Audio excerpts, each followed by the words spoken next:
because again, I love this idea of a Facebook score. So like, for instance, if you know, went and sort of hired these musicians, these well-known people to play your score, would they each set their instrument out for his phone on vibrate on his instrument, and then set up a Facebook page, and you know, almost like does the player now become his friends who call his phone? Do you know what I'm saying? Yeah.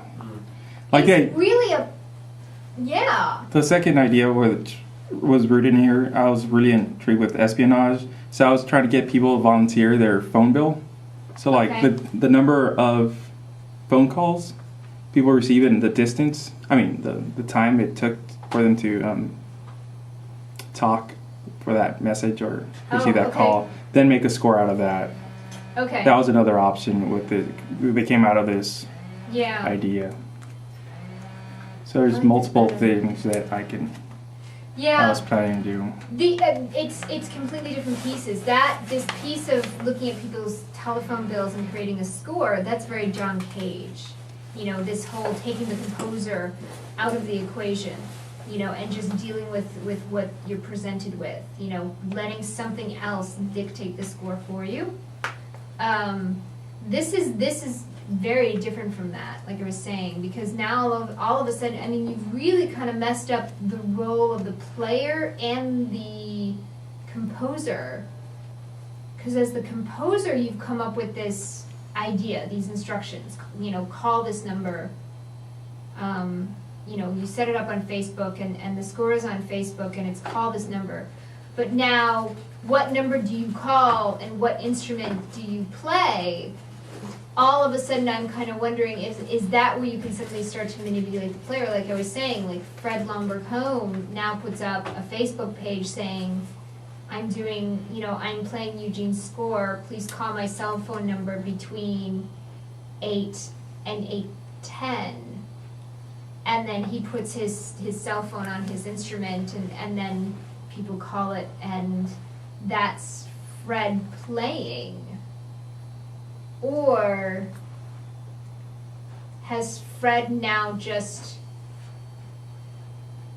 taken your score? Like, where's the score versus where's the player? It's kind of messing up a lot of things in my head. This is kind of cool. I like it. Yeah, I'd love for you to go even further with this.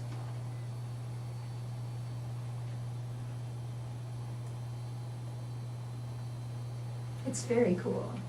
But and then also, like, as the player, do you then maybe mess with your instructions and say, okay, you know, your cellist tells his Facebook friends to call between 8 and 8:10, but then your snare drum player tells his friends to call between 8:02 and 8:07. Mm. And so now they're starting and stopping at different times, or is it just depending on when people call in? Just The time, like exactly. what starts and stops. Yeah. So now who dictates when things start and stop? This is fucked up. I love it. Oh, this really takes so many different things. This just pushes just the whole Cagean thing to a new level. You should write this out and submit it to Waveforms. It's really fucking with my head. It's pretty cool. I love it. It's very cool. But I would almost want you to also play with this idea of who are the musicians. The only tough thing with Waveforms is that you would have to be the first piece to go off, and you would have to be the first piece, and you would have to tell them, yeah, you guys are starting at 7 o'clock because my piece is going to start at 7 o'clock. And Waveforms is a bit chaotic. Yeah, you probably couldn't do it at Waveforms. It's way too fucking mess.